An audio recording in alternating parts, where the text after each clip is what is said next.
बोलिए रामायण मैया की जय। सियावर रामचंद्र जी की जय।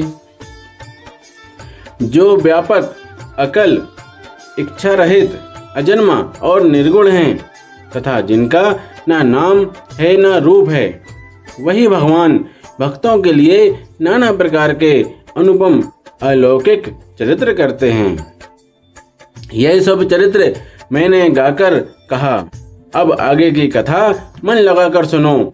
ज्ञानी महामुनि विश्वामित्र जी वन में शुभ आश्रम पवित्र स्थान जानकर बसते थे, जहाँ वे मुनि जप, यज्ञ और योग करते थे, परंतु मारीच और स्वभाव से बहुत डरते थे। यज्ञ देखते ही राक्षस दौड़ पड़ते थे और उपद्रव मचाते थे, जिससे मुनि बहुत दुख पाते थे। गाधी के पुत्र विश्वामित्र जी के मन में चिंता छा गई कि ये पापी राक्षस भगवान के मारे बिना नहीं मरेंगे। तब श्रेष्ठ मुनि ने मन में विचार किया कि प्रभु ने पृथ्वी का भार हरने के लिए अवतार लिया है। इसी बहाने जाकर मैं उनके चरणों का दर्शन करूं और विनती करके दोनों भाइयों को ले आऊं। जो ज्ञान, वैराग्य और सब गुणों के धाम हैं, उन प्रभु को मैं नेत्र भर कर देखूंगा। बहुत प्रकार से मनोरथ करते हुए जाने में देर नहीं लगी। सरयू जी के जल में स्नान करके वे राजा के दरवाजे पर पहुंचे। राजा ने जब मुनि का आना सुना, तब वे ब्राह्मणों के समाज को साथ लेकर मिलने गए और दंडवत करके मुनि का सम्मान करते हुए उन्हें लाकर अपने आसन पर बैठाया। चरणों को धोकर बहुत पूजा की और कहा, मेरे समान धन्य आज दूसरा कोई नहीं है। फिर अनेक प्रकार के भोजन करवाए, जिससे श्रेष्ठ मुनि ने अपने हृदय में बहुत ही हर्ष प्राप्त किया। फिर राजा ने चारों पुत्रों को मुनि के चरणों पर डाल दिया, उनसे प्रणाम करवाया। श्री रामचंद्र जी को देखकर मुनि अपनी देह की सुधि भूल गए। वे श्री राम जी के मुख की शोभा देखते ही ऐसे मग्न हो गए मानो चकोर पूर्ण चंद्रमा को देखकर लुभा गया हो। तब राजा ने मन में हर्षित होकर ये वचन कहे, हे मुनि, इस प्रकार कृपा तो आपने कभी नहीं की। आज किस कारण से आपका शुभागमन हुआ है? कहिए, मैं उसे पूरा करने में देर नहीं लगाऊंगा। मुनि ने कहा, हे राजन, राक्षसों के समूह मुझे बहुत सताते हैं, इसलिए मैं तुमसे कुछ मांगने आया हूँ। छोटे भाई सहित श्री रघुनाथ जी को मुझे दे दो। राक्षसों के मारे जाने पर मैं सनाथ सुरक्षित हो जाऊंगा। हे राजन, प्रसन्न मन से इनको दो, मोह और अज्ञान को छोड़ दो। हे स्वामी, इससे तुमको धर्म और श्वेत की प्राप्ति होगी और इनका परम कल्याण होगा। इस अत्यंत अप्रिय वाणी को सुनकर राजा का हृदय कांप उठा और उनके मुख की कांति फीकी पड़ गई। उन्होंने कहा, हे ब्राह्मण, मैंने चौथे पन में 4 पुत्र पाए हैं, आपने विचार कर बात नहीं कही। हे मुनि, आप पृथ्वी, गौ, धन और खजाना मांग लीजिए, मैं आज बड़े हर्ष के साथ अपना सर्वस्व दे दूंगा। देह और प्राण से अधिक प्यारा कुछ भी नहीं होता, मैं उसे भी एक पल में दे दूंगा। सभी पुत्र मुझे प्राणों के समान प्यारे हैं, उनमें भी हे प्रभु, राम को तो किसी प्रकार भी देते नहीं बनता। कहाँ अत्यंत डरावने और क्रूर राक्षस और कहाँ परम किशोर अवस्था के बिल्कुल सुकुमार मेरे सुंदर पुत्र। प्रेम रस में सनी हुई राजा की वाणी सुनकर ज्ञानी मुनि विश्वामित्र जी ने हृदय में बड़ा हर्ष माना। तब वशिष्ठ जी ने राजा को बहुत प्रकार से समझाया, जिससे राजा का संदेह नाश को प्राप्त हुआ।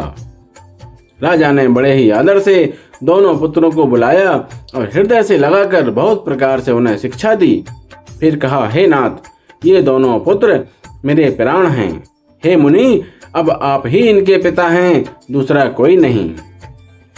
राजा ने बहुत प्रकार से आशीर्वाद देकर पुत्रों को ऋषि के हवाले कर दिया।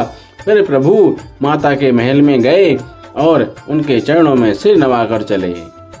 पुरुषों में सिंह रूप दोनों भाई राम लक्ष्मण मुनि का भय हरने के लिए प्रसन्न होकर चले।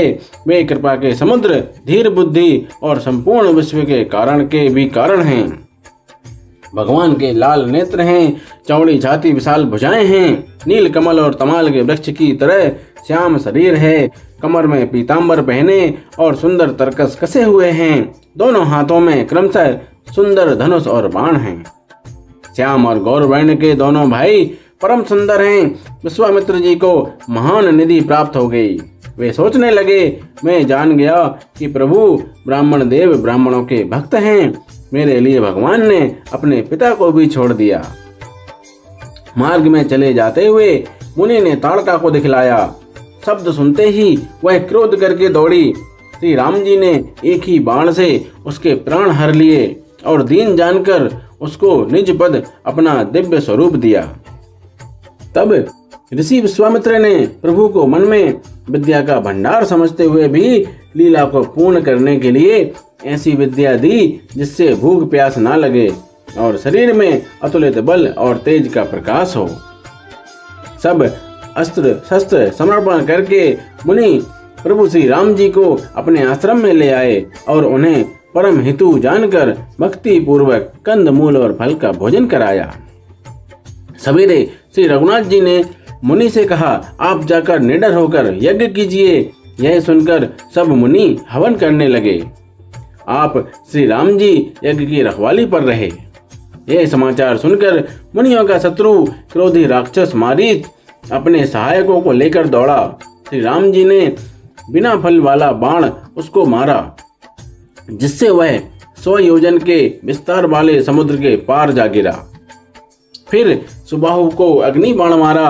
इधर छोटे भाई लक्ष्मण जी ने राक्षसों की सेना का संहार कर डाला। इस प्रकार श्री राम जी ने राक्षसों को मारकर ब्राह्मणों को निर्भय कर दिया। तब सारे देवता और मुनि स्तुति करने लगे। श्री रघुनाथ जी ने वहां कुछ दिन और रहकर ब्राह्मणों पर दया की। भक्ति के कारण ब्राह्मणों ने उन्हें पुराणों की बहुत सी कथाएं कहीं, यद्यपि प्रभु सब जानते थे। तदनंतर मुनि ने आदर पूर्वक समझाकर कहा, हे प्रभु, चलकर एक चरित्र देखिए। रघुकुल के स्वामी श्री रामचंद्र जी धनुष यज्ञ की बात सुनकर मुनि श्रेष्ठ विश्वामित्र जी के साथ प्रसन्न होकर चले। मार्ग में एक आश्रम दिखाई पड़ा। वहां पशु पक्षी कोई भी जीव जंतु नहीं था। पत्थर की एक शिला को देखकर प्रभु ने पूछा। तब मुनि ने विस्तार पूर्वक सब कथा कही। गौतम मुनि की स्त्री अहिल्या शापवश पत्थर की देह धारण किए बड़े धीरज से आपके चरण कमलों की धूलि चाहती है। हे रघुवीर, इस पर कृपा कीजिए। बोलिए सियावर रामचंद्र जी की जय। रामायण मैया की जय।